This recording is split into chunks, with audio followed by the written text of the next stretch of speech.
Jai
கலிய ஜீவனை கொள்ளும் ஒரு நியமம் இல்லாத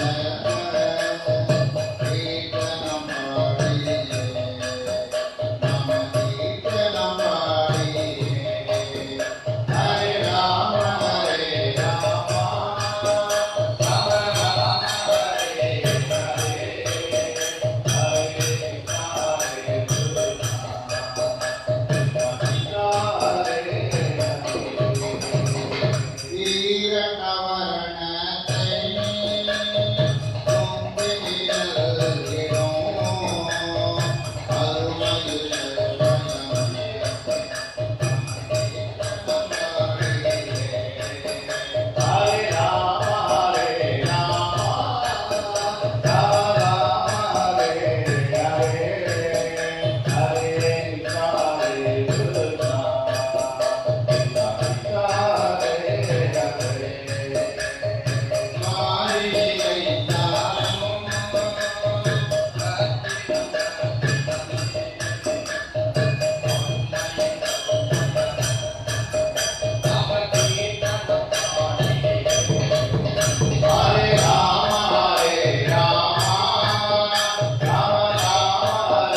गोपिका जीवनस्मरणं गोविन्द गोविन्द हरे राम राम राम हरे हरे हरे कृष्ण कृष्ण कृष्ण हरे हरे वसुदेवं सुतं देवं तं च साधुरमर्दनं देवकी परमानन्दं कृष्णं वन्दे जगद्गुरुं कृष्णाय गोविन्दाय देवकीनन्दनाय च नन्दगोपकुमाराय गोविन्दाय नमो नमः।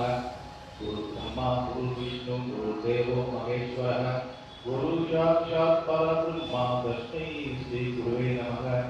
गोपिका जीवनस्मरणं गोविन्द गोविन्द सद्गुरुनाथ महाराज की जय।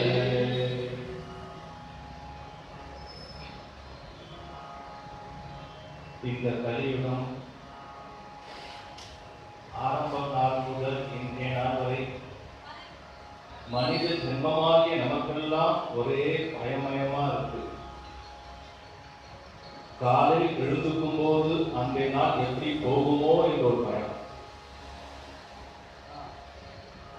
அடுத்த க்ஷணத்தில் என்ன நடக்கும் என்ற பயம், கண்ணாடி முன்னாடி தலை வலிக்கலான்னு போனாக்க 2 மணி நேரம் நேரம் விழுந்துருக்கு. சர்வே ரோக பயம், வயசாத்தே ஒரு பயம். நிறைய சொத்துக்கள் வச்சுட்டு இருப்பான், சுகமா இருக்கலாம் நினைச்சிட்டு இருப்பான், அவன் எல்லா விதமான கடாட்சம் இருக்கும், ஆனா உடம்பு பருத்திலே இருக்கும்.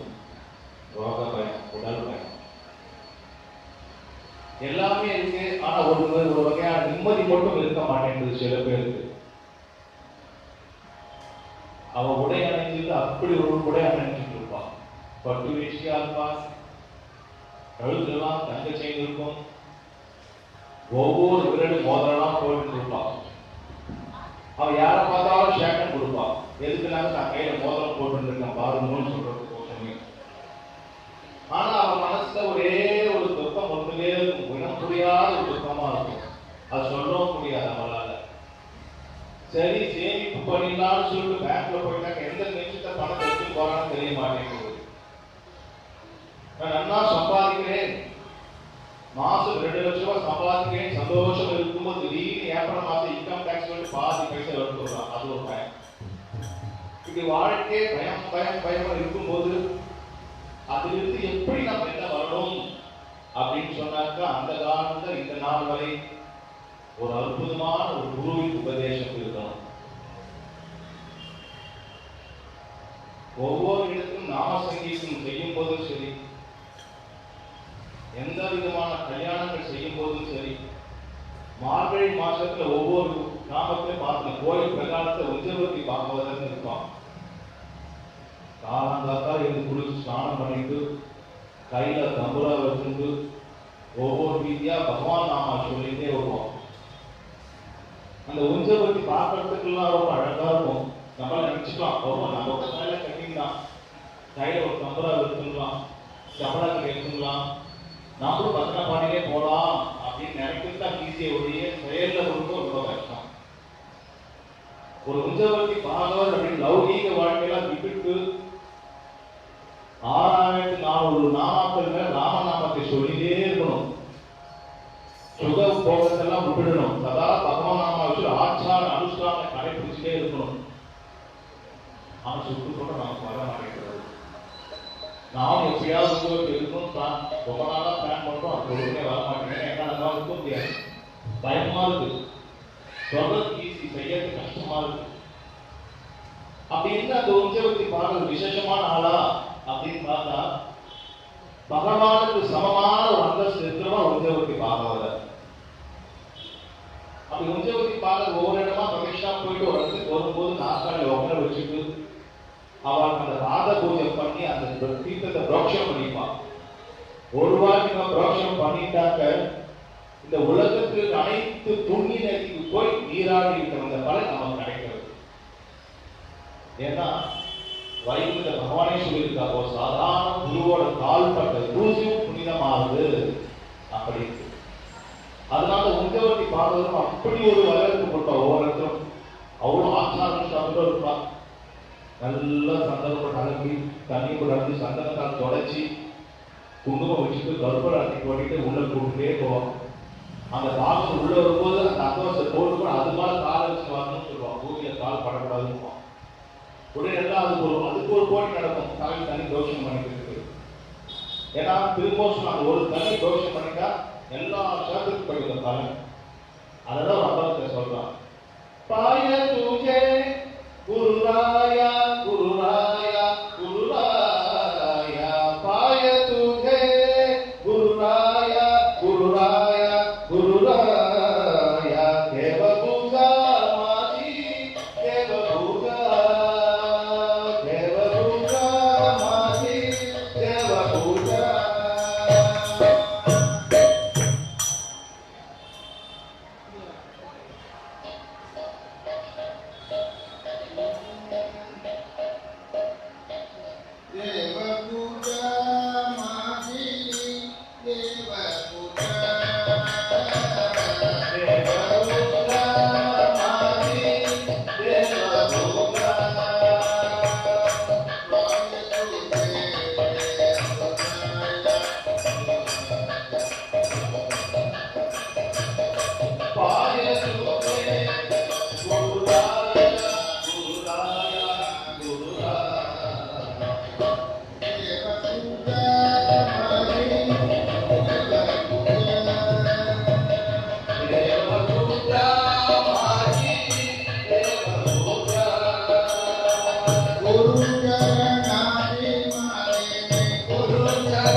அந்த பிருந்தாவனத்தை எவ்வளவுதான் அழகான குழந்தைகள் இருந்தாலும் அழகுக்கு சொந்தமான ஒரே கோட்டை கண்ணன். கண்ணன் என்று சொல்கின்ற போது அழகு என்று பொருளாகுது. கண்ணன் பேசும்போதும் அழகு, சிரிக்கும் போதும் அழகு, தூங்கும் போதும் அழகு, காலையில் எழுந்து வரும்போது கண்ணன் கசக்கிட்டு வரும்போதும் அழகு, புல்லாங்குள் ஊதும் போதும் அழகு, தலையில் கீழியாடும் போதும் அழகு, வெண்ணெய் பானை உடைத்து வெண்ணெய் திருடும் போதும் அழகு, அதை சாப்பிட்டு விட்டு பார்க்கும் போதும் அழகு. இப்படி எல்லாம் அழகு அழகு அழகு இருக்கும் அந்த கண்ணன். அன்றைய தினம் எந்த ஆற்றுக்கு போய் வெண்ணெய் திருடணும் அப்படின்னு பெரிய திட்டம் போட்டுட்டு வரான். எப்படியாவது இந்த கண்ணனை கையும் காலமா பிடிச்சணும்னு சொல்லிட்டு அந்த பக்கத்தாக்கு மாறி காத்துட்டே இருக்கான். எப்படியாவது கண்ணை உருவா பிடிச்சணும், யசோதற்கு கொடுத்துடணும் அப்படின்னு. அன்னைக்கு அந்த மாமி பிளான் பண்ணியிருக்காங்க. எப்படியாவது கண்ணன் வருவான், இந்த உரிமையை உரி எடுத்து கண்ணையே மணி எடுப்பான். அந்த சமயத்தை கண்ணனை பிடிச்சணும்னு சொல்லி ஒரு மணியை கட்டி வச்சிருக்கான். அப்படி மாமி மணியை கட்டி வச்சுட்டு ஆத்து வாசல உட்கார்ந்து இருந்தானா. எல்லாம் இந்த கண்ணன் சில்மிஷக்காரன் இல்லையா, ஆத்து வாசல் வழிக்க அவன் பேட்டரி வழிக்க ஒரு சராபர் கூட்டு வந்துடுறான். அது எப்படி கண்ணை திருடுவான்னா, அவன் ஒவ்வொரு சாபம் மேல மேல ஏறிட்டு போனான். கண்ணனோட சகாக்களை பார்த்து நம்ம பார்த்தாங்க. கைசி கேட்காம இருப்பான். ஒருத்தர் சுண்டு வரல் மாதிரி இருப்பானா, ஒருத்தர் மோதிர வரல் மாதிரி இருப்பானா, ஒரு மண்ணோடு வரல் மாதிரி இருப்பானா, கடைசியான கட்டை வரல் மாதிரி இருப்பான். கட்டை வரல் மாதிரி இருக்கிற மாதிரி எல்லாம் இருப்பான். எல்லாரும் இந்த பிறகு கண்ணன் நேரே ஏறி அந்த கண்ணை சாப்பிட்டு திருடுவது, திருடு சாப்பிட்டு கொஞ்சுவதும் அழகு. அன்னைக்கு அதே மாதிரி ஏறிதான் மேல அந்த பானையை பார்க்கும் போது அழகா மணி தொங்கிட்டு இருக்கு. கண்டமே சுவாமி, நான் இப்ப வெண்ணெய் திருடி சாப்பிட போறேன். ஆஹா ஆஹா, ஏஷம் சாப்பிடலன்னு நீ அடிக்கவே கூடாது, அடியேன் தாசன் அப்படின்னு சொல்லியிருந்தான். உடனே கண்ணன் சந்தோஷமாக அந்த வெண்ணையில கையை வைக்கும்போது கடகடன்னு பண்ணி அடிக்கிறதான். உடனே மாமி ஓடுது, கண்ணன் எல்லாரும் கையெல்லாம் பிடிச்சிருவாராம். உடனே கண்ணன் அப்படியே கண்ணத்தை பார்க்கும். கண்ணன் சுற்றிலே சொல்லலாம், சுவாமி நான் அடியன் தாசன் சொல்லு, ஸ்ரீ வைஷ்ணவ சம்பிரதாயத்தை அடியன் தாசன் சொன்னேன், நீங்க தப்பா புரிஞ்சுட்டு நான் ஒன்றும் பண்ண முடியாது சொல்லும் போது தரத்தர கண்ணன் இழுத்து போறான். யசோதமா யசோதம்மான்னு. யாரு பார்த்தீங்களா பார்த்தீங்களா, கண்ணன் திருட மாட்டான்னு சொல்லவே கையும் காலமா கண்ணன் கூட்டு வந்திருக்க பாருங்கோடு. கண்ணா நியாயமா, இது உண்மையா அப்படி சொல்லும் போது யசோதமா யசோதமா இன்னொரு மாறி வரும். அந்த மாறி கேட்டு கண்ணன் யசோதமா யசோதம் இன்னொரு பாடல். அந்த மாறி கேட்டு கண்ணன் எங்கு பார்த்தாலும் கண்ணன் கண்ணன் சர்வம் கிருஷ்ணமயம் போல எல்லாத்தையும் கிருஷ்ணன் இருக்கானா. யாருக்கும் ஒண்ணுமே புரியுங்க. யசோதா பார்க்கலாம், இது என்ன ஆச்சரியமா இருக்கு, இது என்னோட கண்ணன் அம்மா அப்படின்னு சொல்லி உள்ளேந்து வெண்ணையை சாப்பிட்டே கண்ணன் வரானா. நீ யார் அவ யாரு, நானும் கண்ணன் அவளும் கண்ணன். அண்ணா உண்மையை சொல்லுன்னு எல்லா மாயையும் விலகிக்கும் சொல்லும் போது எல்லாம் கண்ணன் மறந்துதான் யசோதோட இருக்க கண்ணன் சிச்சு நின்று இருக்கானா. இப்படிப்பட்ட கண்ணன் செய்யாத அற்புதம் கீதைகளே கிடையாது. அந்த பாரதியால் வருது. இது எல்லாத்தையும் சொல்லிட்டே போனாக்க 2-3 நாள் ஆகும். இதை எல்லாத்தையும் 7 நாளில் தக்ஷன் இந்த பாம்பு கழித்து இறக்க போறான் என்ற தருவாயை பரிசுத்திலும் சுகுமணிகள் சொல்லிட்டு வர எல்லாத்தையுமே. அது ஒரு அற்புதமான சர்க்கம். அதை இன்றைய தினம் கோவிந்த பட்டாபிஷேகமாக குமாரி பவித்ரா நமக்கெல்லாம் பிரசாதம் வழங்க போறார். அந்த பிரசாதத்தை உண்டு ருசித்து ரசித்து பகவான் நீலமேக சாமரனுடைய அருள் எல்லாரும் கிடைக்கணும். அப்படி ஒரு அழகான கண்ணன் எவ்வளவோ நீங்க சொல்லிட்டே போன அவ்வளவு ஆசையா கேட்கறதுக்கு ஆசையா இருக்கும். ஆனா இந்த கோயில் 9 பேருக்கு டைம் கொடுத்துருக்கா. அவர் டைம் நைட் ஃபுல்லா நம்ம சொல்றது ரெடியா இருக்கும். அப்படி பிரார்த்திச்சு குமாரி பவித்ரா கோவிந்த பட்டாபிஷேகம் அவங்களாம் மக்கள்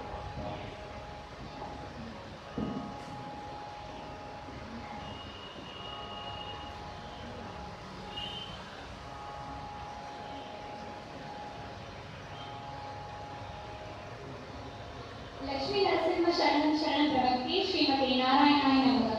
श्रीमती श्री लक्ष्मी नरसिंह दिव्य ஸ்ரீமன் சடகோப ஸ்ரீ நாராயண யதீந்திர மகாதேசிகாய நமக. ஸ்ரீமன் சடகோப ஸ்ரீ ரங்கநாத மகா யதீந்திர தேசிகாய நமக. ஆச்சாரியின் திருவடியே சரணம். பிறந்தவாளும் பெரியவாளும் பெரிய பாரதத்தை செய்துவிட்டு ஐவருக்கு சிறகை காட்டி செய்து போன மாயங்களும் அப்படின்னு பெரியாழ்வார் ரொம்ப நல்லா சாதிப்பார். அதற்கு அர்த்தம் என்னன்னா, பிறந்தவாளும் அப்படிங்கிறச்சே கண்ணன் பிறக்கும் போது செஞ்ச லீலைகள், பெரியவாளும் அப்படிங்கிறச்சே அவன் வளரும் பொழுது செஞ்ச லீலைகள், பாரதத்தை காட்டிவிட்டு மகாபாரதத்துல அவன் காட்டின யுத்த லீலை, இப்படி அவன் செஞ்ச மாயங்களே செய்து போன அப்படி மாயங்களையும் அவன் நிறைய செய்யறான். அவர் கோபால கண்ணனோட லீலைகளும் மாயங்களும் சொல்லி மாறாது. ஆனா அதை சுருக்கமா அழகா ஆரியத்த லீலை அப்படின்னு சொல்லி சாதிக்கிறான். கோபால கண்ணனோட லீலைகளையும் கதைகளையும் கேட்கும் போது ஒரு கோபியமா, ஒரு அனுதாபமா, ஒரு ஆனந்தமா மனுஷாலான நமக்கு மட்டும் இல்லாம மகரிஷிகளுக்கும் இருக்குமா. ஏன் மகரிஷிகளையும் குறிப்பிட்டு சொல்றா அப்படின்னா, அவர்கள் முற்றும் தருபவர்கள் இல்லையா. ஆசா பாசம் எதுவுமே வேண்டாம் அப்படின்னு இருக்கிறவங்களுக்கு கூட ஒரு ஆசை வருமா. கண்ணா கண்ணா கண்ணா அவன் மனசெல்லாம் அடிச்சுக்குமா, கண்ணனை பார்க்க மாட்டோமா அப்படின்னு அவன் மனசு துடிக்குமா. அப்படி இருக்கும் பொழுது கண்ணனோட சொரூபத்தை வச்சு அவனுக்கு அவரோட திவ்ய நாமம் கோடி கோடி இல்லையா, அந்த திவ்ய நாமம் ஒன்னொன்னையும் சொல்லி சொல்லி தியானிச்சு மறைச்சு போவாராம். கூத்தனார் மோட்சம் அப்படின்னு ஒண்ணு இருக்கு. அப்படி கூத்தனார் மோட்சம்ங்கிறத தியானிச்சா புனர்வம், அதாவது மறுபிறவி கிடையாது தேசிகர் ரொம்ப நல்லா சொல்லுவார். அதே மாதிரி அந்த உரல்ல கட்டின கண்ணன், தாமோதர கண்ணன் சொல்லுவோம் இல்லையா, அந்த தாமோதர கண்ணனை தியானிச்சா பந்துக்க மோட்சம் கிடைக்குமா. அதே சமயம் அந்த குழந்தை உரல்ல கட்டி இருக்கும் பொழுது கூட நமக்கு தெரியும் அவன் ஸ்ரீஹரியின் சொரூபம் அப்படின்னு. ஆனா கோகுலவாசிகளுக்கு தெரிஞ்சது கண்ணன் குழந்தை அப்படிங்கிறது. உரல்ல கட்டின அவ்வளோ இறுக்கமான ஒரு கயிறு கூட தானே குழந்தையாவே லீலை புரிஞ்சு அழுத்துட்டு வந்தானா. அதே மாதிரி மனுஷான நம்மளோட வாழ்க்கையில சங்கடம் கஷ்டம் அப்படிங்கிற ஒண்ணு சூழும்பொழுது பகவானே இதுக்கு விடிவு காலமே கிடையாதா, இதுல இருந்து மீட்டே வர முடியாதான்னு நம்ம நினைக்கும் பொழுது தாமோதர கண்ணனை நினைச்சு தியானிச்சோம்னா அந்த கட்டுல இருந்து குழந்தை எப்படி அவிழ்த்துட்டு வந்தானோ நம்மளோட சங்கடத்தை குட்டி குழந்தையாவே இருந்து சின்ன மலை போல ஒரு துன்பத்தை கூட பனி போல உருக்கி போடுவானா. அவ்வளவு பெரிய சக்தி அந்த திவ்ய நாமத்துக்கு இருக்கு அப்படின்னு சொல்லுவான். கோபால கண்ணன் அவனோட லீலைகள் கேட்கும் பொழுது அதை எப்படி சொல்றானா, 20 ரூபங்களா 20 ஸ்லோகத்துல வரிசையா திவ்யமா சொல்லுவாளாம். எப்படின்னா, ஒண்ணு ஜலகிரீடை, கோபிகைகளோட விளையாடும் பொழுது பண்றது ஜலகிரீடை. இன்னொரு வேணுகானம், குழல் எடுத்து அவன் வாசிக்க ஆரம்பிச்சானா பகைவர் கூட மயிலை கொள்வாளாம் அந்த குழல் இசையில. அப்படி அந்த வேணுகான லீலை இப்படி சொல்லிட்டே போகலாம். ஆனா 20 ரூபங்களா 20 ஸ்லோகத்துல அழகா வர்ணிச்சு கடைசியா, கண்ணா என் மனசுல உன்னை தவிர வேற யாருமே கிடையாது, நீதான் எல்லாமே, என் உடல் பொருள் ஆவி எல்லாமே கண்ணனே கண்ணனே சொல்லி திவ்யமா முடிச்சிருப்பாராம். இப்போ மகரிஷிகள் போன்ற பாவனை நமக்கு இல்லாட்டாலும், ஆச்சாரியர்கள் போன்ற ஈடுபாடு நமக்கு இல்லாட்டாலும், கோபால கண்ணன் அப்படிங்கிற அவன் பேரை கேட்கறச்சேவோ இல்ல அவனை நினைச்சு பாக்குறச்சேவோ இல்ல பாராயணம் செய்து பாக்குறச்சேவோ நமக்கே அறியாம ஒரு அதீத சந்தோஷம் நமக்குள்ள தோன்றுமா. ஆனா குழந்தைங்க எல்லாம் கேட்கறச்சே அவளுக்கு வேடிக்கையா இருக்குமா. ஏன் வேடிக்கை, இது என்ன வேடிக்கைன்னு கேட்டா, அசுரர்கள் அப்படிங்கறது குழந்தைங்களுக்கு மூலமா பூச்சாண்டி அப்படின்னு சொல்லி அதுங்க பாக்குறது கிடையாது. ஒரு காளையோ ஒரு குதிரையோ ஒரு நாகத்தையோ இவாலாம் தான் அசுரர்கள் அப்படின்னு வரும்பொழுது சம்ஹார லீலை அப்படின்னு சொல்லிட்டு ஒண்ணு புரியாது இல்லையா. எப்படி சம்ஹாரம் பண்றா, விதவிதமா அசுரர்கள் வராலே அப்படின்னு சொல்லிட்டு வித்தியாசமா இருக்கிறதுனால குழந்தைங்களுக்கு எல்லாம் வேடிக்கையா இருக்குமா. ஆனா மனுஷால நமக்கோ அதை கேட்கும் பொழுதோ பார்க்கும் பொழுதோ பாராயணம் பண்ணும்போதோ நமக்கே அறியாம ஒரு சந்தோஷம். எப்படின்னா, கோபால கண்ணன் அப்படின்னு எடுத்துட்டா அவாவா போக்குல போய் அவாவாளுக்கு எப்படி சொன்னா புரியுமோ அப்படி லீலையும் பண்ணி காமிப்பானா. எப்படின்னா, பிரம்மதேவருக்கு காட்டினது சிருஷ்டி லீலை, தேவேந்திரனுக்கு காட்டினது மழையை நிறுத்தி காட்டுற லீலை, அசுரர்களுக்கு சமாதான லீலை பண்ண முடியாது சம்ஹார லீலை பண்ணி காட்டினார். அதே மாதிரி குழந்தைங்களா விளையாடிட்டு இருக்கும் போது குறும்பு லீலை அப்படின்னு சொல்லிட்டு ஒரு புரிவாராம். அந்த குறும்பு லீலைன்னு சொல்றாலே அது என்ன அப்படின்னா, குறும்பு லீலை அப்படின்னா என்னன்னா, கண்ணனோட ஃப்ரெண்ட்ஸ் எல்லாம் கண்ணன் அவனுக்கு என்ன விளையாட போறோம் அப்படின்னு அந்த ஃப்ரெண்ட்ஸ் எல்லாம் கேட்கறதுக்கு உடனே கண்ணன் சொல்லிட்டான், இன்னைக்கு எல்லாரும் சொத்தியான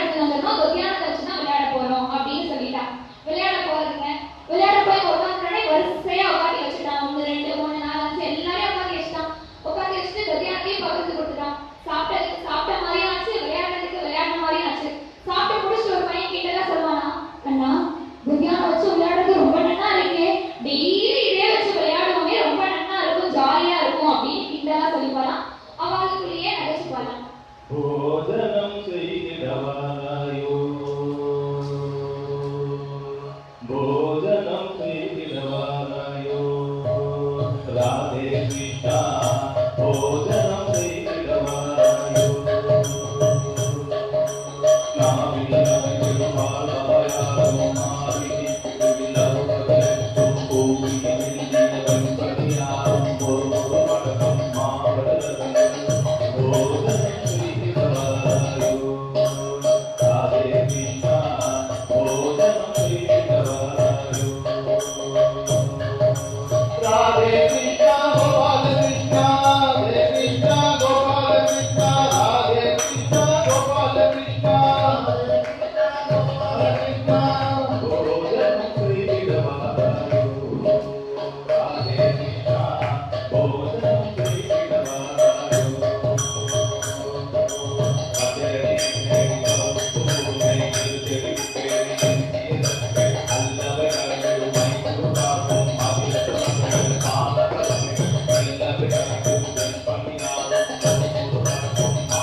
அப்படி இருக்கும் பொழுது கோபால கண்ணன் ஒரு நாள் தான் ஆத்துல உள்ள சமத்தா உட்கார்ந்து இருக்கான்.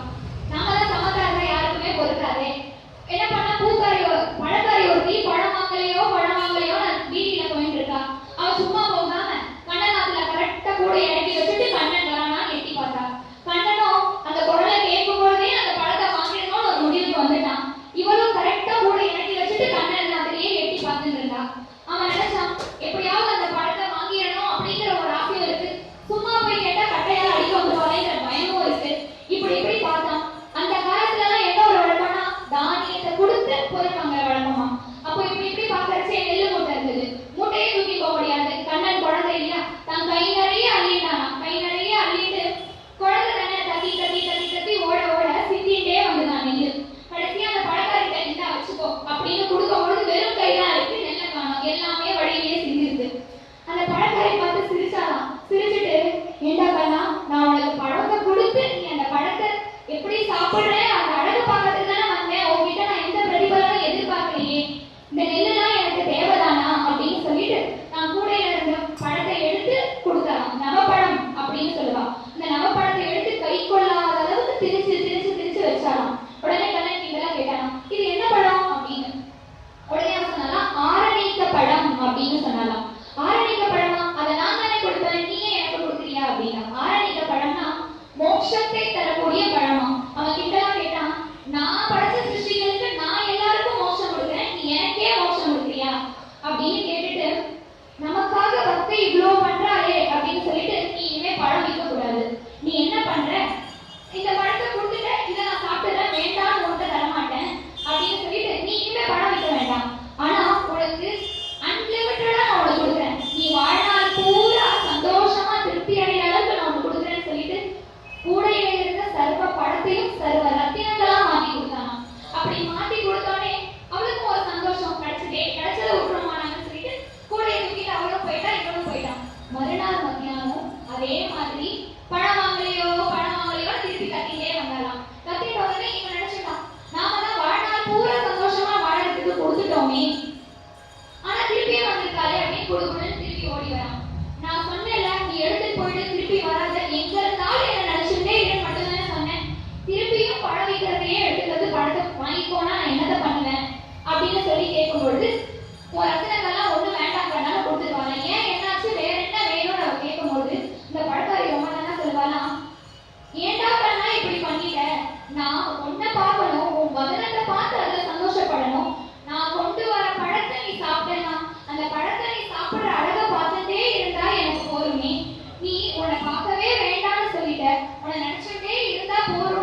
உபயோகமா இருக்கு பாத்தியா? இந்த இலையும் நமக்கு நிழல கொடுக்குறது, இதுல வர கனி காய்கிற பழங்களும் நம்மள வந்து புசிக்கிறதுக்கு உதவியா இருக்கு அப்படின்னு சொன்ன உடனே அதுல இருந்து ஒரு பையன் சொன்னானா, கண்ணா இந்த உபதேசம்லாம் இப்ப தேவையா? நன்னா விளையாடியாச்சு, எனக்கு நிறைய பசிக்கிறது, நம்ம சாப்பிடுவோமே, உபதேசம்லாம் அப்புறமா கேட்கலாம் அப்படின்னு சொல்லுவாங்க. உடனே அவன் என்ன பண்ணா, சரி சாப்பிடலாம் அப்படின்னு சொல்லிட்டு எல்லாம் வரிசையா அப்பயும் போல உட்காந்துப்பான். உட்காந்துக்கும் போது பிரம்மதேவர் சத்தியலோகத்துல இருந்து யோசிப்பாராம், ஹரிநாராயணன் கண்ணன் ஸ்வரூபம் எடுத்து லீலை பண்ணணும்னு சொல்லிட்டு வந்திருக்காரு, அவன் என்ன பண்றார் பார்க்கலாம்னு சொல்லிட்டு மேல இருந்து சத்தியலோகத்துல இருந்து பாக்குறச்சே கண்ணன் மட்டும் வித்தியாசமா தெரியுமா, அழகா மயிலத்தை தன் சிரஸ்ல சொல்லிக்கிட்டு, அந்த புல்லாங்குழல தன்னோட உச்சிரியத்துல சொல்லிக்கிட்டு, மாடு மேய்க்க தேவையான அந்த பொருள் எல்லாத்தையும் தன் கட்சத்துல சொல்லிக்கிட்டு, இடது கையில ஆகாரம் வச்சுட்டு, அந்த ஊர் கிராமத்துக்கு அதெல்லாம் விட்டு இருப்பாரு, அதெல்லாம் விரல் இடுப்புல வச்சுட்டு அழகா அப்படியே உட்கார்ந்து இருப்பானா. அப்படி உட்கார்ந்து இருக்கும் போது பசங்க எல்லாம் வந்து சண்டை போடுது இல்லையா, நான் தான் பக்கத்துல உட்காருவேன், நீ ஏற்றி உட்காந்துட்டேன், அது மாதிரி சொல்லிட்டு இருக்கும்போது ஒரு பையன் மட்டும் பொட்டலத்தை எடுத்து அந்த பொட்டலத்தை கையில வச்சுட்டு, நான் கண்ணன் பக்கத்துல உட்காரனாலும் பரவாயில்ல, உங்களோட உட்கார்ந்தா போதும், சாப்பிட்டா போதும் சாப்பிட்டா போதும் சாப்பிட்டா போதும் மட்டும் சொல்லுவாங்க. அப்போ இந்த கதையெல்லாம் என்னன்னா, இவன் பொட்டலத்தை பிரி அப்படின்னு சொல்லிட்டு எல்லா பசங்களும் சொல்ல அவன் பிரிப்பான். எங்க அம்மா புளியோதரை கொடுத்துருக்கா, இந்த புளியோதரைய எல்லாரும் ஷேர் பண்ணி சாப்பிடணும், துளி கூட மிச்சம் வைக்காம சாப்பிடணும் எல்லாரும் அம்மா சொல்லி அனுப்பிச்சிருக்கா, அம்மா சொல்லி அனுப்பிச்சிருக்கா அழுத்தி அழுத்தி சொல்லுவான். சரி அந்த குழந்தைங்க இல்லையா, அவளுக்கெல்லாம் ஏன் இப்படி அழுத்தி அழுத்தி சொல்றாங்க யோசிக்கிற அளவுக்கெல்லாம் அவளுக்கு வேலை செய்யாது. அவ என்ன பண்ணா, ஜாலியா விளையாடிட்டு இருப்பா, கொடுத்தா சாப்பிடுவா, அவளோட லைஃப் தனி இல்லையா, உலகமே அவளுக்கு தனி. ஆனா இவனும் வந்து அழுத்தி அழுத்தி சொல்லிடுவான், எல்லாருக்கும் புளியோதரையை கொடுத்துருவான். அந்த பக்கம் சொல்லுவான், டேய் நீ நேர்த்தி கொண்டு அந்த புளியோதரோட இந்த புளியோதரை ரொம்ப பிரமாதமா இருக்கடா அப்படின்னு சொன்னே கண்ணன் சிரிப்பான, எனக்காடா என்ன கதை தெரியாது, உங்க ஆத்துல நேர்த்திப்பட்ட புளியோதரை கழியலன்னு சொல்லிட்டு உங்க அம்மா அதையே கொடுத்து விட்டுருக்கா, இது என்கிட்ட வேற கொடுத்து அம்மா கொடுத்தா சாப்பிடணும் அம்மா கொடுத்தா சாப்பிடணும் அழுத்தி அழுத்தி சொல்றியா அப்படின்னு சொல்லி கேட்பானா. இருந்தாலும் பரவாயில்ல நான் சாப்பிடுறேன்னு வாங்கி சாப்பிடுவாங்க. பிரம்மதேவர் பார்த்துட்டு இருக்காரு இல்லையா, பார்த்துட்டு இருக்கும் போது நினைப்பாராம், கண்ணா இப்படியும் ஒரு லீலை தேவைதானா, ஏன் அப்படி நினைக்கிறாரு அப்படின்னா, தேவர்கள்லாம் மனுஷா நாம என்ன பண்றோமோ அந்த சமயத்து தேவர்கள் அதை பண்ணிட மாட்டான், நாம சாப்பிடுற நேரத்துல கூட அவ சாப்பிட மாட்டா. அப்படி இருக்கும்போது நாராயணன் இல்லையா, இந்த சாதாரணமான பசங்களோட உட்கார்ந்து சாப்பிடுறாரு, இப்படி ஒரு லீலை தேவைதானான்னு மனசுல தோணும். ஆனா பசங்க எல்லாம் பிரமாதமா இருக்கு, ரொம்ப நல்லா இருக்குன்னு உடனே அத பிரசாதம் அப்படின்னே அவர் முடிவு பண்ணிடுவார். இப்படிப்பட்ட ஒரு பிரசாதம், இவ்வளவு சுவையான ஒரு சாதத்தை சாப்பிடலாம் அப்படிங்கிறதுக்காக தான் மனுஷாலோட உட்கார்ந்து சாப்பிட்டாலும் பரவாயில்லன்னு கண்ணன் சாப்பிடலாம், அந்த பிரசாதத்தை நானும் சாப்பிடலாம் அப்படின்னு முடிவு பண்ணிடுவாராம். முடிவு பண்ணிட்டு என்ன போய் அப்படியே பிரம்மா வந்திருக்கேன் பிரசாதம் கொடுக்கணும்னு கேட்டா அவதான் ஆயிடும். ஏன்னா அவருக்கு வந்து கான்செப்டே மாறிடும், அலீரை பண்ணதுக்கே தோணுது பிரம்மானா குழந்தைக்கு எப்படி தெரியும் பிரம்மாவை அப்படின்னு கேட்டுருவான்னு சொல்லிட்டு குழந்தைங்க எல்லாம் சாப்பிட்டு முடிச்சாலே ஃபுல்லா ஒழிச்சு சாப்பிடாதுங்க, கொஞ்சம் மிச்சம் வைப்பாங்க. அந்த மிச்சம் வச்ச சாதத்தை எடுத்து சாப்பிட்டு அதோட ருசியா தெரிஞ்சுப்பேன் அப்படின்னு பிரம்மதேவர் முடிவு பண்ணுவாராம். கிருஷ்ணர் வந்து நீ இப்படி பண்றியா, நான் ஒரு லீலை பண்றேன் அப்படின்னு சொல்லிட்டு என்ன பண்ணுவாராம், யாரும் சாதத்தை ஒரு பருவ கூட மிச்சம் வைக்க கூடாது, இதுதான் விளையாட்டு, யாரெல்லாம் ஒழிச்சு சாப்பிடுறாலும் அவளுக்கு என்ன பிடிக்கும்னு அர்த்தங்கிற மாதிரி சொல்லிடுவாங்க. உடனே எல்லா குழந்தைங்களும் அது ஒரு விளையாட்டா எடுத்துக்கிறாங்க, நான் தான் ஒரு பருவ கூட மிச்சம் வைக்காம சாப்பிட வேண்டி எல்லாம் ஒழிச்சு சாப்பிடுவாங்க. பிரம்மதேவருக்கு ஒரே ஆசையம், அடுத்து என்னடா பண்ணா எப்படியாவது இந்த பிரசாதத்தை சாப்பிட்டாங்கன்ற ஒரு எண்ணம். என்ன நினைப்பாராம், குழந்தைங்கெல்லாம் சாப்பிட்டு யமுனை நதியில கையளவுங்க, அப்படி அளவச்சே அந்த தீர்த்தத்தை, அந்த கையளவான தீர்த்தத்தை எடுத்து ருசிச்சு பார்த்து அந்த பிரசாதத்தோட சுவையை நான் தெரிஞ்சுப்பேன் அப்படின்னு சொல்லிட்டு பிரம்மதேவர் முடிவு பண்ணுவார்.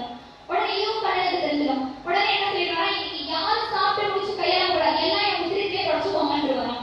அவ்வளவுதான், எல்லா குழந்தைங்களும் கண்ணன் சொல்லிட்டு அவங்க பேச்சு கிடையாது, எல்லாம் உத்திரியிலே தொடச்சிடுவான். ஆச்சரியப்பட்ட பிரம்மதேவர் கோபம் அடைஞ்சிருவான். ஸ்ரீநாராயண ஸ்வரூபமாக கண்ணன் வந்திருக்காங்க, அதை வந்துட்டு இந்த கொடி பையை எனக்கு போட்டு காட்டுறானா, நான் அவளுக்கு போட்டு காட்டுறேன்னு சொல்லிடுவாங்க. உத்திரியில எல்லா குழந்தைங்களும் தொடச்சிடுறாங்க. இவங்க கண்ணன் வந்து நீங்க நிழல்ல உட்காருங்க, நான் மேய போன மாடை கூட்டிட்டு வந்துடுறேன் அப்படின்னு சொல்லிட்டு போவாரு. போனா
உன்னோட ஈஷிக்கிறா, உங்களோடய உட்காந்து சரிசமமா சாப்பிடுறா, உன்னை உரிமையா வாக்கண்ணா போக்கண்ணான்னு சொல்றா.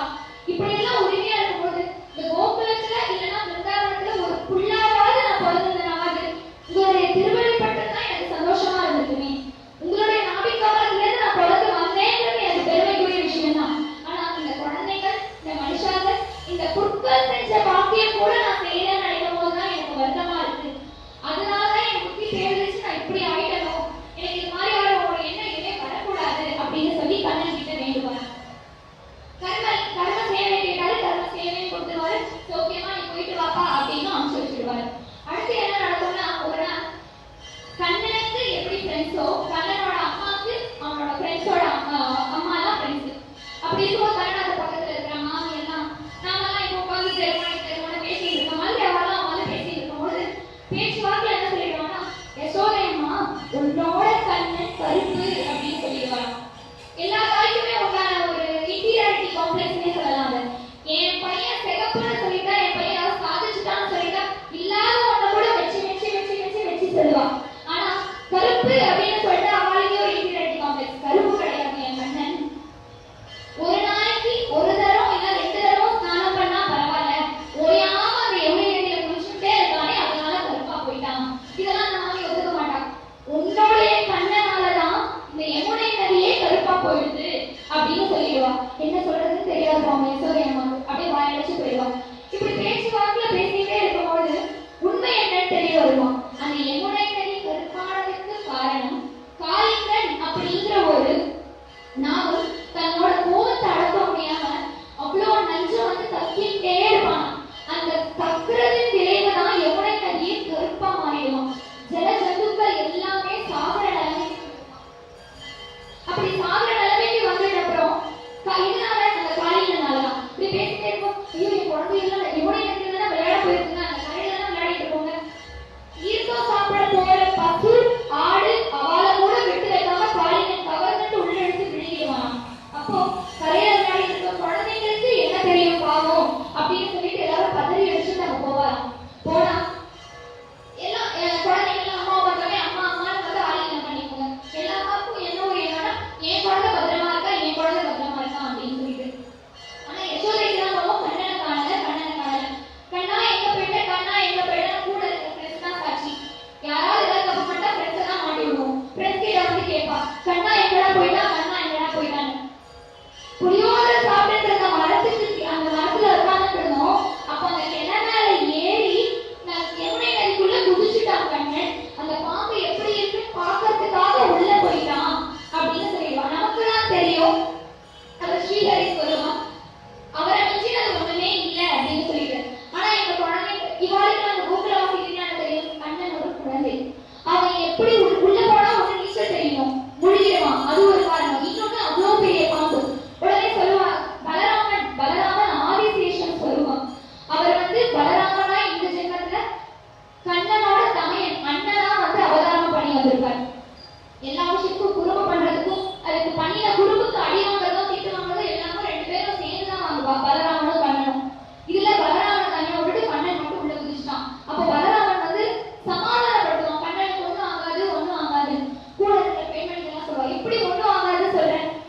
ஒரு தலை பாம்புனாலே நம்ம கஷ்டப்படுவோம், 100 தலை பாம்பு பலராமா கண்ணன் பாவமே மாட்டிட்டுருவானே சொல்லும் பொழுது பலராமன் சொல்லுவானா, 100 பாம்பு கிடையாது, 100 தலை பாம்பு கிடையாது, 1000 தலை பாம்பு வந்தால் கூட கண்ணனை ஒண்ணும் பண்ண முடியாது. கண்ணன் மீண்டு வந்துடுவான், கண்ணனுக்கு ஒண்ணும் ஆகாதுன்னு சொல்லிட்டு இருக்கச்சு யசோதையம்மா மயக்கம் போட்டு விழுந்துடுவாளாம். அப்ப உள்ள என்ன நடக்கும்னா, காளிங்கன் வந்து கண்ணனை பார்ப்பான். பார்த்துட்டு ஒரு விசித்திரமான ஒரு உணர்வு தோணுவான். என்னன்னா, எல்லாரையும் பார்க்கிறோம், தண்ணி குடிக்கிறவர் அந்த தீர்த்தத்தை சாப்பிட வர அந்த ஜந்துக்களை கூட குடிக்கணும்ன்ற ஒரு ஆசை. கண்ணனை பார்த்தா பார்த்துட்டே இருக்கலாம் போல இருக்கே, கடிக்க கூட தோணலையே, தீட்ட கூட தோணலையே அப்படின்ற ஒரு எண்ணம் வரும். அது கண்ணனுக்கு ஒரு பிளஸ் பாயிண்ட். விளையாட ஆரம்பிச்சிருவான். காளிங்கன் இப்படி பார்த்தா அவன் முதுகு பக்கம் போய் நின்றுவான், இப்படி திரும்ப இந்த சைடு வந்துருவான், இப்படி திரும்ப அப்படி மாத்தி மாத்தி மாத்தி மாத்தி விளையாட காமிச்சுட்டே இருக்கும் பொழுது காளிங்கனுக்கு 50-50 மைண்ட் செட் ஆயிடும். எப்படின்னா ஒண்ணு கண்ணனோட மூஞ்சியை பார்க்கணும், கண்ணனோட வதனத்தை பார்த்துட்டா போதும் அப்படின்னு சொல்லிட்டு சந்தோஷமா ஒரு பக்கம் தெரிஞ்சு இருப்பானா. மீதி 50% அவனோட என்ன நடக்கும்னா, இத்தனோட சின்ன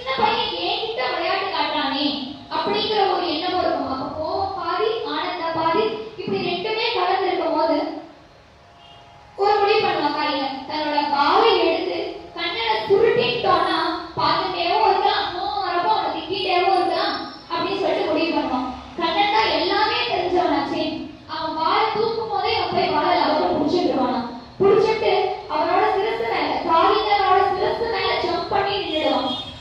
அப்ப நின்றுட்டு இருக்கும்போது அம்மா யோசிப்பான், இதுக்கு மேல உள்ளேயே ஆட்ட மாட்டிட்டு இருந்தா வேலைக்கு ஆகாது. எல்லாரும் வெளியில கண்ணா வா கண்ணா வா கண்ணா வா கூப்பிட்டுட்டே இருக்கான். எங்க அம்மாவும் மயக்கம் போட்டு விழுந்துட்டான். இதுக்கு மேல ஐயோ விட்டோம்னா எங்க அம்மா அதுக்கப்புறம் அபத்தம் ஆயிடும். அதனால நான் மேல போகணும் அப்படின்னு சொல்லிட்டு ஒரு கையில வாழை பிடிச்சிட்டு சிரசு மேல நின்றுட்டு ஜம்முன்னு மேல வருவானா. மேல வந்த உடனே எல்லாமே கோபிகைகள் பசங்க எல்லாமே சேர்ந்து ஆரவாரம் போட ஆரம்பிச்சிருவாங்க. கண்ணன் வந்துட்டான், பாம்பு மேலேயே ஏறி வந்துட்டான் அப்படின்னு சொல்லிட்டு ஆரவாரம் போட ஆரம்பிச்சிருவான். போட்ட உடனே 100 தலை இல்லையா காலில் இருந்து ஒரு தலையா தூக்க தூக்க இந்த ஒரு தலை மேல ஒரு காலா ஒரு அடியா வைக்கும் பொழுது நமக்கெல்லாம் தெரியும் எல்லாமே அறிஞ்சவன் கண்ணன், அவனுக்கு தெரியாததுன்னு ஒண்ணுமே கிடையாது. ஆனா அவளுக்கெல்லாம் தெரிஞ்சது கண்ணன் ஒரு குழந்தை. அவெல்லாம் என்ன சொல்லிடுவானா, காலிங்க மேல கண்ணன் நர்த்தனம் கத்துக்கிறான் அப்படின்னு சொல்லிடுவானா. ஓ பிருந்தாவனமே குந்த பவனமே நாச்சத கிரிதரலா. ஓ பிருந்தாவனமே குந்த பவனமே நாச்சத கிரிதரலா. ஓ பிருந்தாவனமே குந்த பவனமே நாச்சத கிரிதரலா. பிருந்தாவனமே குந்த பவனமே நாச்சத கிரிதரலா. இது குமார் ரே இது குமார் ரே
Om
கொடுக்கிறது தேவேந்திரன் தான்.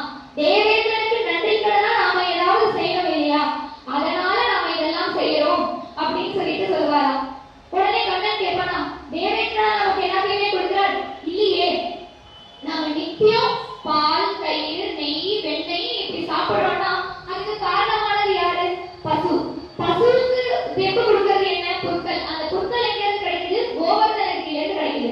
அப்போ நம்ம நன்றி செலுத்தணும்னா கோவர்தனகிரிக்கு தானே நன்றி செலுத்தணும். யாருக்கும் உதவி பண்ண வேண்டாம்னு சொல்லல, தேவேந்திரனுக்கு எதுவும் கொடுக்க வேண்டாம்னு சொல்லல. நீங்க சொன்ன அர்த்தம் என்ன? நன்றி கடன். அப்ப யார் நமக்கு செய்யறோம் அவங்களுக்கு கொடுக்கறதுக்கு பேர் தானே நன்றி கடன். அப்ப கோவர்தனகிரி தானே நமக்கு எல்லாம் செய்யறது, அதுக்கு தானே நம்ம நன்றி கடன் கொடுக்கணும்னு சொன்னாலே சுத்தி உட்கார்ந்து இருந்தவங்க எல்லாமே சரி கண்ணா நாங்க ஒத்துக்கிறோம் சொல்லிடுவா. கூட்டம் கலைஞ்சு போயிடும். கோவர்தனகிரி தேவேந்திரனுக்கு பண்ண வேண்டிய எல்லாத்தையும் கோவர்தனகிரியை நினைச்சிட்டு எல்லாம் ரெடி பண்ணுவான். அண்டா அண்டாவா கிடையாது, குண்டா குண்டாவா கிடையாது. வண்டி வண்டியா பட்சணங்கள் செய்வா, வண்டி வண்டியா தலிகைகள் செய்வா. பிராமணர்களும் அதுக்கு ஏத்த மாதிரி யாகங்கள் செய்யறதுக்கு எல்லாத்தையும் ரெடி பண்ணிட்டு இருப்பா. இதுல என்னன்னா இந்த பிரமாதம் என்ன, ஸ்பீச் கொடுத்ததோ இந்த மக்கள்லாம் அதை ஒத்துட்டதோ தேவேந்திரனுக்கு தெரியாது. இவன் வண்டி வண்டியா செய்யறத மட்டும் பார்த்துடுவான்.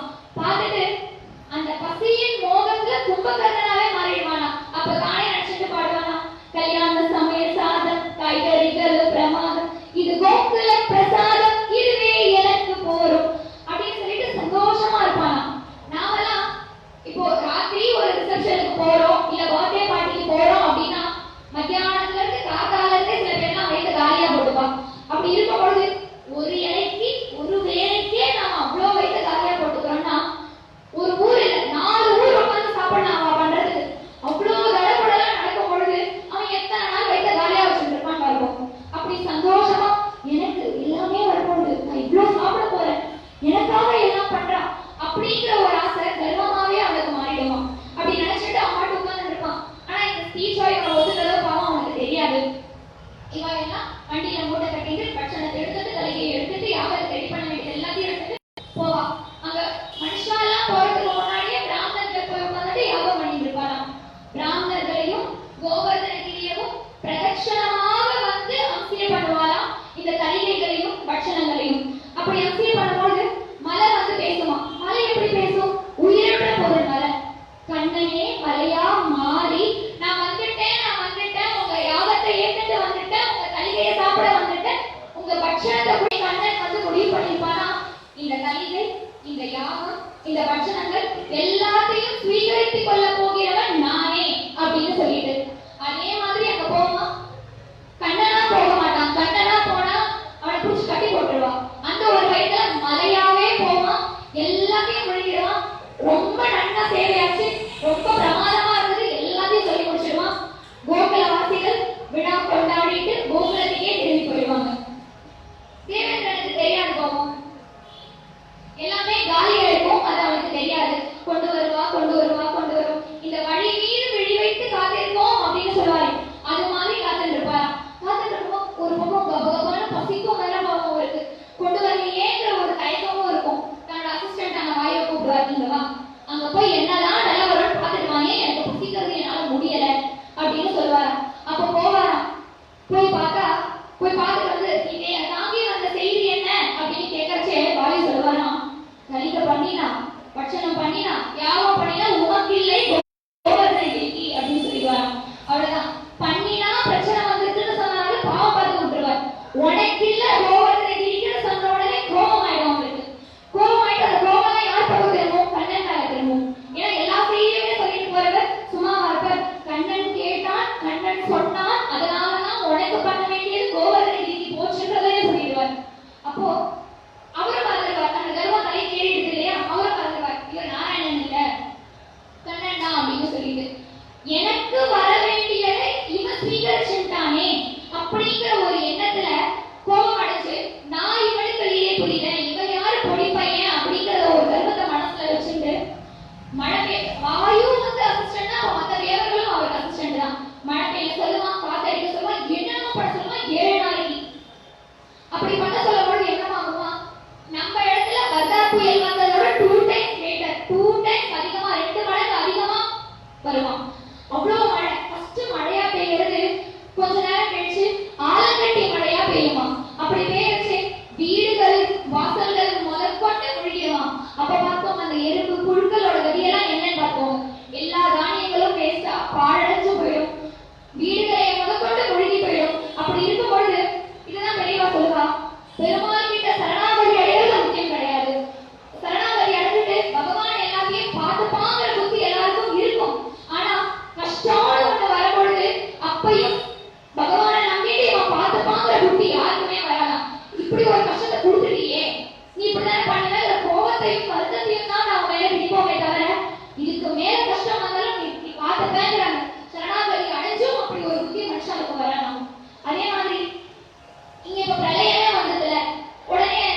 கோபிகைகள்லாம் வருவா.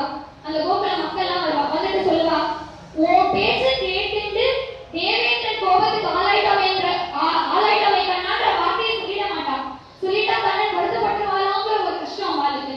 அவன் என்ன சொல்லுவாளா, இதுக்கும் மேல 1000 மடங்கு கஷ்டங்கள் வந்தா கூட நீ இருந்து பார்த்துக்க கண்ணா, எங்களுக்கு அது போதுமே. உன் கூட இருந்தா கஷ்டங்கள் நான் சொன்னேன், மன போல வர கஷ்டத்தை கூட பனி போல உருகி போடுவ கண்ணா, உன் கூட இருந்துட்டா போதும், எங்களுக்கு வேற எதுவுமே தேவையில்லை அப்படின்னு சொல்லிட்டு அவ சொன்ன உடனே இப்ப எல்லா தலைவரையும் கண்ணன் தான். இப்ப அதை காப்பாத்தி ஆகணுமே. இந்த சூழ்நிலையும் என்ன விட்டு கொடுக்காம என்கிட்ட பேசுறாளே, என்னையே நம்பி இருக்காளே, இவாளுக்கு நான் ஏதாவது செய்யணும்னு முடிவு பண்ணுவானா. முடிவு பண்ணிட்டு ஒன்றும் பிரச்சனை இல்லை, நான் பாத்துக்கிறேன், நான் இருக்கேன், உங்களுக்கு என்ன கவலை வரப்போகுதுன்னு மூட்டை முடிச்செல்லாம் கட்டுங்கன்னு சொல்லிடுவா. எல்லாரும் கிளம்பிடுவா. ஓரறிவு உள்ள எறும்புல இருந்து 6 அறிவு உள்ள மனுஷா வரைக்கும் கண்ணன் பின்னாடியே தொடர்ந்து போகலாம். அந்த மழையும் புயலும் காத்தும் அந்த வீரியம் தெரியக்கூடாதுன்னு கண்ணன் தான் உத்திரிக்க சொல்லி வச்சிருந்த புல்லாங்குழல் எடுத்து வாசிக்க ஆரம்பிக்கும் பொழுது எல்லாரும் அந்த மையல் கொண்டு காதல் கொண்டு அவன் பின்னாடியே போகலாம். காதலுங்கிறது மோகன கிருஷ்ணா பரமானந்த ஸ்ரீ கிருஷ்ணா ஹரே நித்யானந்த கிருஷ்ணா தேவகி வசுதேவ நந்தன கிருஷ்ணா கிருஷ்ணா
எனக்கு வர வேண்டியதை அவன் அபகரிச்சுட்டான் அப்படிங்கிற ஒரு கர்வத்தினால புத்தி பேதலிச்சு போய் கர்வம் தான் கண்ணை மறைக்கவே செஞ்ச 7 நாள் கழிச்சு நிறுத்துவானாம். அப்படி நிறுத்துறச்சே சூரியன் உதிக்கும் பொழுது உள்ள தஞ்சம் புகுந்த ஜீவன்கள் மனுஷாக்கள் எல்லாருமே வெளியே வருவாராம். அப்படி வெளியே வரச்சே எப்படி கட் பண்ணாலோ அப்படி பேஸ் பண்ணுவானா கண்ணன். எப்படி அந்த மலையை பெயர்த்தெடுத்தானோ அப்படியே திருப்பியும் அதே இடத்துல ஒரு இன்ச்சு கூட மாறாம அதே மாதிரியே வைப்பாராம். அதுதான் எப்படி கட் பண்ணாலோ எப்படி அதே மாதிரி பேஸ் பண்ணலாம் அப்படின்னு வந்துடுவா. வந்த உடனே கண்ணனும் மலையை நிறுத்தி வச்சுட்டு வந்துடுவார். வரும்பொழுது தேவேந்திரன் தேவலோகத்திலிருந்து இறங்கி வந்துடுவார். வந்து சாஷ்டாங்கமா விழுந்து சேவிப்பாராம். சேவிச்சுட்டு கண்ணா என்னை மன்னிச்சுடு, எனக்கு இது மாதிரியான ஒரு எண்ணம் இனிமே வாழ்க்கையில உங்ககிட்ட மட்டும் இல்ல யார்கிட்டயுமே வந்துடக்கூடாது. எனக்கு என்னன்னா நீங்க ஸ்ரீஹரியின் ஸ்வரூபம் தெரியும், ஆனா சொல்லிடக்கூடாது எல்லாருக்கும் மத்தியும். எல்லா மக்களும் இருக்கா சொல்லிட்டா அவர் வந்து அந்த வேலையே முடிச்சு போயிட்டார். அதை தவிர வேற ஒண்ணுமே இல்லை அவளுக்கு பெருமையா சொல்லிக்கிறது. என்னன்னா பாற்கடல் கடையும் பொழுது கிடைச்சது அமிர்தம் அப்படின்னு தெரியும். இன்னும் 2 என்ன கிடைச்சதுன்னா ஒண்ணு பசு, இன்னொன்னு கற்பக விருட்சம், இன்னொன்னு அமிர்தம். நானே உனக்குன்னு சொல்லும் பொழுது என் சொத்துக்கள் ஏமாற்றம் அப்படின்னு சொல்லி பசு, கற்பக விருட்சம், அமிர்தம் இது எல்லாத்தையுமே தேவேந்திரன் கூட வரச்சேவே எடுத்துட்டு வந்து கண்ணனோட காலடியில சமர்ப்பிச்சிருவானாம். சமர்ப்பிச்சுட்டு சொல்லும் பொழுது அந்த பசு வருவான். பசு வந்து தானே பால் சொரிப்பாளாம். சொரிச்சுட்டு சொரிக்கும் பொழுதே சொல்லிட்டே சொரிப்பாளாம், உன்னாலதான் கண்ணா இன்னைக்கு எங்க இனமே பூஜைக்கு எடுத்துக்கிறதா ஆயிருக்கும். உன்னை தவிர எங்களுக்கு வேற யாருமே இப்படி ஒரு ஸ்தானத்தை கொடுத்துருக்க முடியாதுன்னு சொல்லிட்டு அந்த சொரிந்த பாலை திருமஞ்சனமா பண்ணிடுவாளாம். அப்படி திருமஞ்சனம் ஆயிட்டு இருக்கும் பொழுது இவ தேவர்களோட சொத்துக்களும் இவ திருவடியில சமர்ப்பிச்சுட்டு இருக்கும் பொழுது தேவர்கள் தேவலோகத்திலிருந்து தேவேந்திரன் மட்டும்தான் பூலோகத்துக்கு வந்திருக்கான். மீதி தேவர்கள் எல்லாருமே தேவலோகத்துல தான் இருக்கா. அவ எல்லாம் வாழ்த்துக்கள் சொல்ற விதமா பூமாரி பொழிவாளாம். மாறினா மழை இல்லையா, பூக்களையே மழை மாதிரி கண்ணன் மேல பொழிவாளாம். அப்படி பொழியும் போது புருஷாட்கள் பிராமணர்கள் எல்லாரும் சேர்ந்து பல்லாண்டு பாட ஆரம்பிச்சிடுவாங்க. பல்லாண்டு பாடும்போது கோபிகைகள் தன்னை மறந்தே கோவிந்தா கோவிந்தா கோவிந்தா கோவிந்தா சொல்லிட்டே இருப்பான்.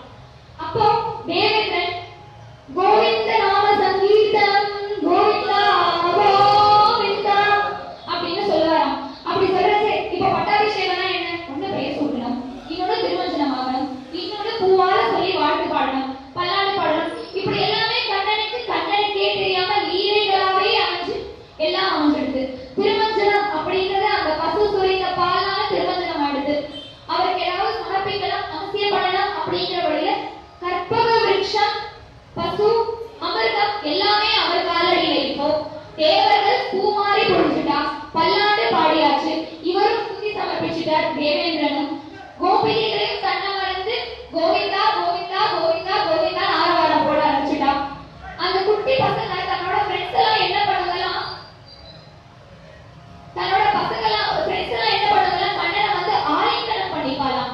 கண்ணா உனக்கு கோவிந்தன் சொல்லிட்டு ஒரு பெயர் இருக்காமே இன்னைக்குதான் சொல்றா. நாமெல்லாம் ஏதாவது ஒரு குழந்தையோட ஆசிரியத்துக்கு போனோம்னா பேர் வைக்கிற வரைக்கும் கவலை இருக்கும். பேரை சொன்னே அது அம்மா தூக்கிட்டு இருக்காளோ இல்ல நாம தூக்கி வச்சுட்டு இருப்போம். அது மாதிரி அவளோட ஃப்ரெண்ட்ஸ் எல்லாம் போய் ஆலிங்கனம் பண்ணிப்பாலாம். கண்ணா உனக்கு கோவிந்தன் கூட ஒரு பேர் இருக்கிறாளே, இத்தனை பேர் வந்து உன்னை ஆசீர்வாதம் பண்றாளே, வாழ்த்துக்கள் சொல்றாளே, அதுக்கு அவங்களோட சந்தோஷத்தை அப்படி வெளிக்காமிச்சுக்கலாம்.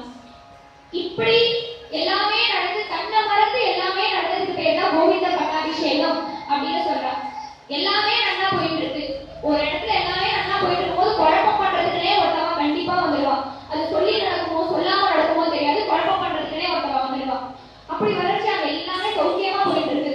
ஒருத்தன் வந்து கேட்கறானா நந்தகோபுரத்திட்ட, உன் குழந்தை வந்து அசாத்தியமான காரியங்கள் எல்லாத்தையுமே சாத்தியமாக்குறானே, யாரு உன் குழந்தை அப்படின்னு சொல்லி கேட்கும். நந்தகோபுரம் கை வச்சுட்டார், எனக்கு தெரியாதுப்பா, இவருக்கு இவன் ஏன் குழந்தைதான், ஆனா இவருக்கு இந்த கண்ணனுக்கு பேர் வச்சவர் கர்ப்ப மகரிஷி தான்.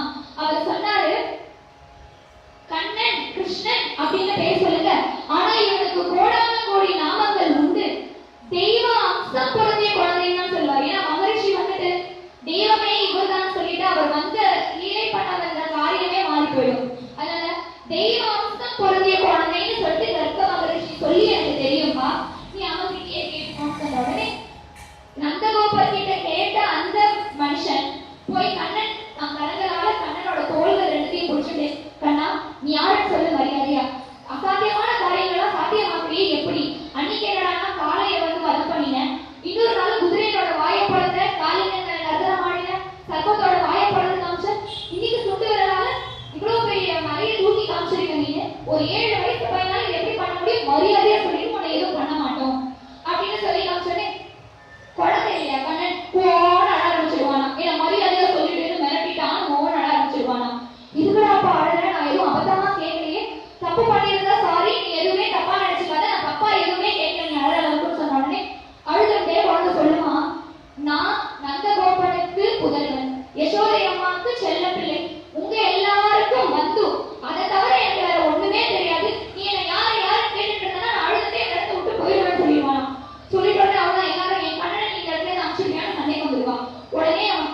அப்படி சொல்லும் பொழுது உடனே கண்ணால குறைச்சிடுமா, சிரிச்சுட்டே கேட்பானா, அப்ப நான் யார் சொல்லுங்க அப்படின்னு சொல்லி கேட்போம். உடனே அவர் சொல்லுவாராம், நீயா எங்களோட கண்ணன், எங்களோட குழந்தை, எங்களுடைய சொத்துடா கண்ணா, நீனு எங்களோட மரியாதைக்குரியவன், எங்களுக்கு எல்லாமே நீதான் கண்ணா, கோவிந்தன் அப்படிங்கிற புது பேரையும் வச்சுட்டு இருக்கு, எங்களோட செல்ல குழந்தைடா கண்ணா நீ அப்படின்னு சொல்றான். அப்ப நான் என்ன பண்றேன்னு சொல்லுங்க பார்க்கலாம் அப்படின்னு சொல்லி கண்ணன் கேட்கும்போது, நீயா உன் ஃப்ரெண்ட்ஸ் எல்லாம் கூட்டிட்டு, உன் நண்பர்கள்லாம் கூட்டிட்டு ஸ்கூலுக்கு போக மாட்டேன், மாடு மேய்க்க போக, துர்த்தியானம், பட்சணங்கள், பலகாரம் இது எல்லாத்தையும் எடுத்துட்டு மாடு மேய்ச்சிட்டு காத்தால போயிட்டு நானும் பண்ணிட்டு சாயங்காலம் வருவேன். என் குறும்புக்கு எல்லையே இல்லை, பெண்ணையெல்லாம் திருடி சாப்பிடுவேன். அந்த திருட்டுங்கிற வார்த்தை கேட்டனே கண்ணன், அதெல்லாம் சொல்ல வேண்டாம், நான் மாடு மேய்க்க போறேன் அப்படின்னு எதுவுமே அம்மா கிட்ட பர்மிஷன் வாங்குற மாதிரி வாங்கிட்டு நான் ஃப்ரெண்ட்ஸ் எல்லாம் கூட்டிட்டு மாடு மேய்க்க போயிடுவானா. இததான் கோவிந்த பட்டாபிஷேகம் அப்படின்னு சொல்றான்.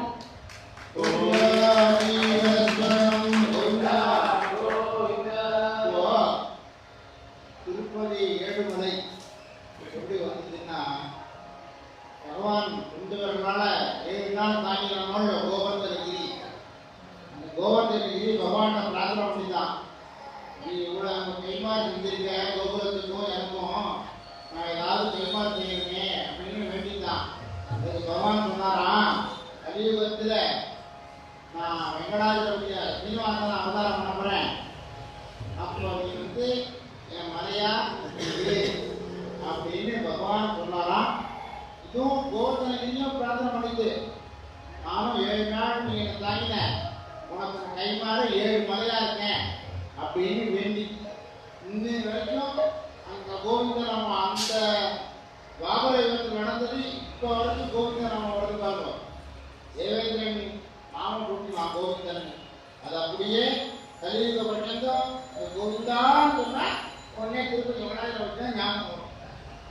அதனாலதான் இந்த கோவிந்த புட்டாவுடையதுக்கும் இப்ப திருப்பதி வெங்கடாஜல இருக்கிறதுக்கும் ரெண்டும் பொருத்தமா இருக்கு. இன்னொன்னு மாடு மேய்க்கும் கண்ணான்றான், மறுபடியும் மன்னாருடைய நான் சொல்லணும்.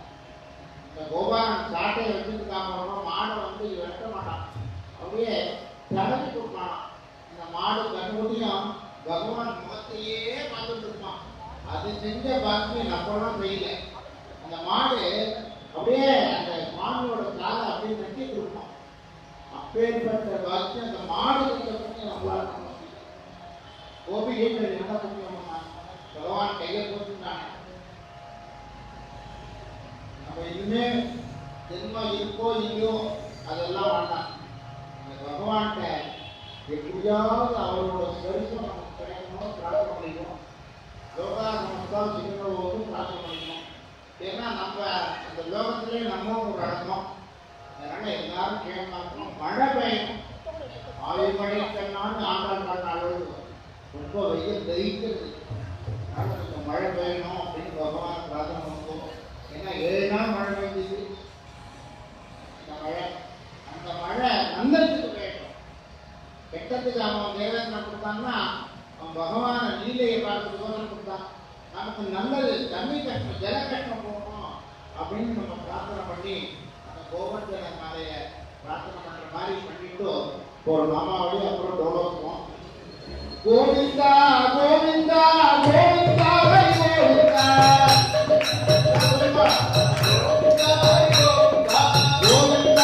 Hare Rama, Hare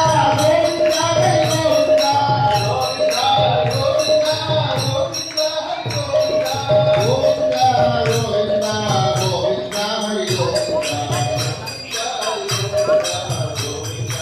Rama Rama, Hare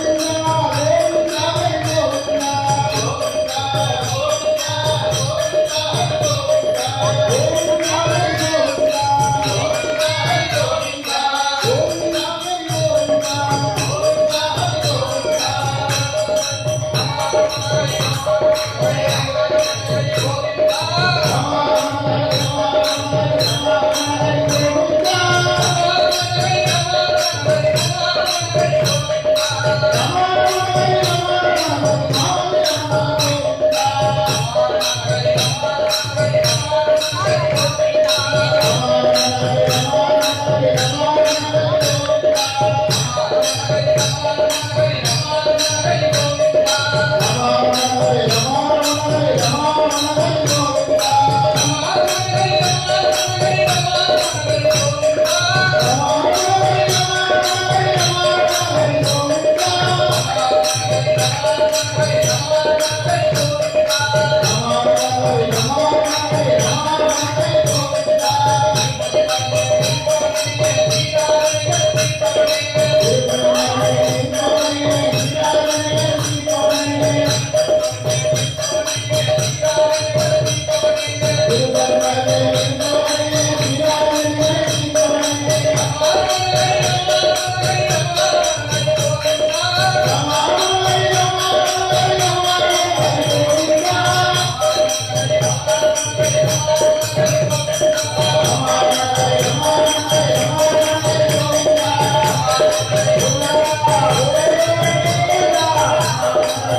இந்த கோவிந்த பட்டாபிஷேகம் எதை நமக்கு சொல்ல வருது அப்படின்னா,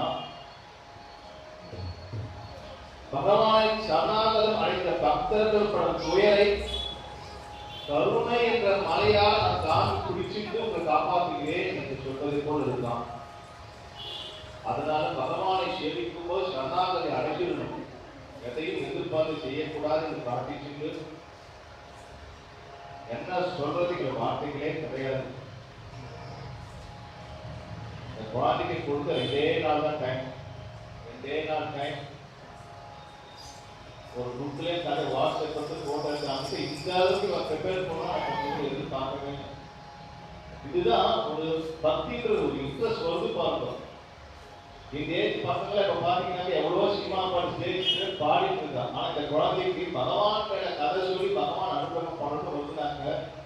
அந்த பகவானுடைய கிருபை இந்த குழந்தைக்கு பரிபூர்ணமா இருக்குன்றது சத்தியமா சொல்றோம். இந்த குழந்தை வெளியே நல்லா வளரணும். இந்த தருணத்தை ட்ரைனிங் முன்னாடி நம்ம சொல்றோம், இனிமேல் நாங்கள் பண்ணுகின்ற மாதம் வருகின்ற எல்லா ப்ரொடக்ஷனுக்கும் கண்டிப்பாக இந்த குழந்தைக்கு தான் உண்டு அப்படிங்கிற சொல்லிக்கிறோம்.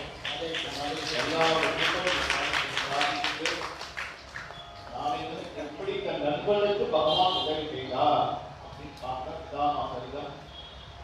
அந்த சுதாமா சரிதத்தை கேட்பது என்ன கிடைக்கும்? வறுமையை ஒழித்து சுகவாழ்வு கொடுப்பார் பகவான் என்று பார்த்துட்டு இப்போ தோழவசம் முடிஞ்சவங்க பிரசாதமாக்கி போகணும். ஞாயிற்றுக்கிழமை ருக்மணி கல்யாணம். இந்த ருக்மணி கல்யாணம் யாராவது சீர் எடுத்து வரணும் ஆசைப்படுறவர் எடுத்து வரலாம். அன்றைய தினம் ருக்மணி கல்யாணம் முடிந்த உடனேயே பகவான்கள் கல்யாண அஷ்டகத்தெல்லாம் பாடி பிரபலம் சொல்லி மாங்கலை காரணம். அது முடிந்த உடனேயே எல்லாரும் பிரசாத விநியோகம். யாராவது சீர் எடுத்து வரணும்னா எடுத்து வரலாம். பருப்பு தேங்காய் முடிந்தால் யாராவது எடுத்து வரலாம்.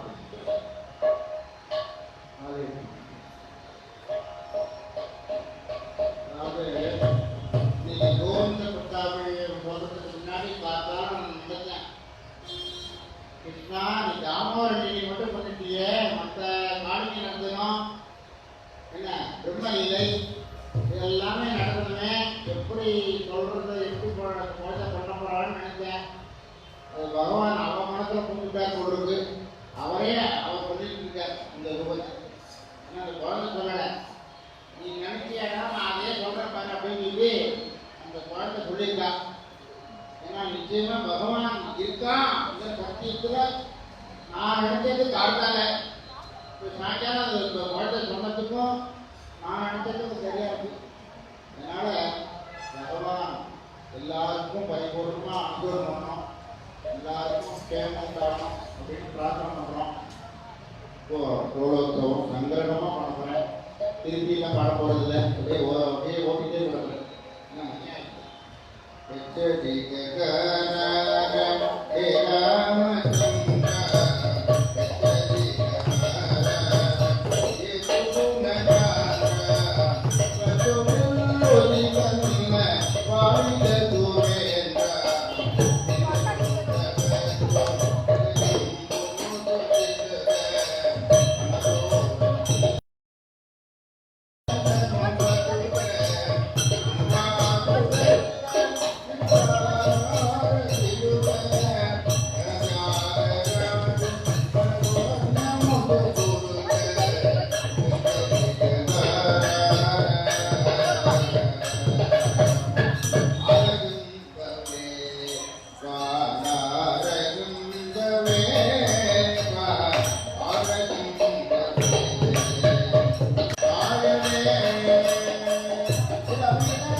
Thank you.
குழந்தை ரொம்ப அழகா எல்லாத்தையும் பக்தி மழையில மழை வச்சுட்டா.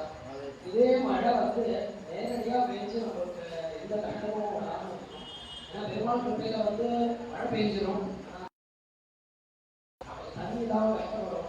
பெருமாள் பக்தி மழையை நினைச்சுட்டார். எல்லாரும் பிரார்த்தனை பண்ணி வருண மகாராஜன் பிரார்த்தனை பண்ணி மழை பெய்யணும், எல்லாரும் நல்லா இருக்கணும்.